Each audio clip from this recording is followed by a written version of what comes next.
The room became very distorted, and I thought my bones were all melting, and I just wanted to scream that I wanted to get out of there. In the wake of World War II, the US government is engaged in a large number of secret medical experiments designed to help win the Cold War. MKUltra was one of them.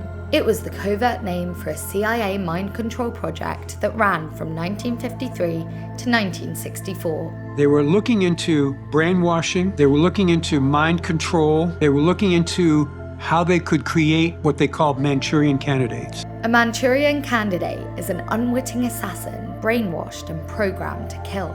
A drug you could give to someone, get them to commit all sorts of unspeakable acts. MKUltra seeped into psychiatric institutions across the United States and Canada. It involved exploiting unwitting individuals in mind control experiments, leaving them emotionally scarred for life. It was really like a concentration camp.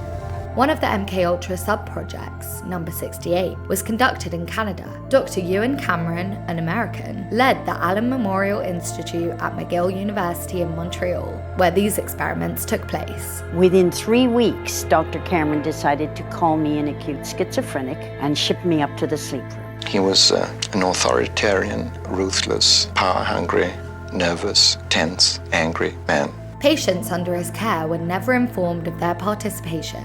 Once they had undergone their torturous treatment, they were a shell of the human they once were. I was a vegetable. I had no identity, I had no memory, I'd never existed in the world before. Like a baby, just like a baby that has to be toilet trained. In 1957, Val Orlico sought treatment from Dr. Cameron for depression. Boy, I better work hard, and I better do everything that he tells me to do, and, I don't want to lose this opportunity to get well. Instead of conventional therapy, she was bombarded with massive doses of LSD. And it really did create a poisonous psychosis. This devastated her mental well-being. I just felt that my life was threatened. I could never go back to what I'd been. What's worse, these experiments were completely non-consensual. Consent had nothing to do with it. That's not consent.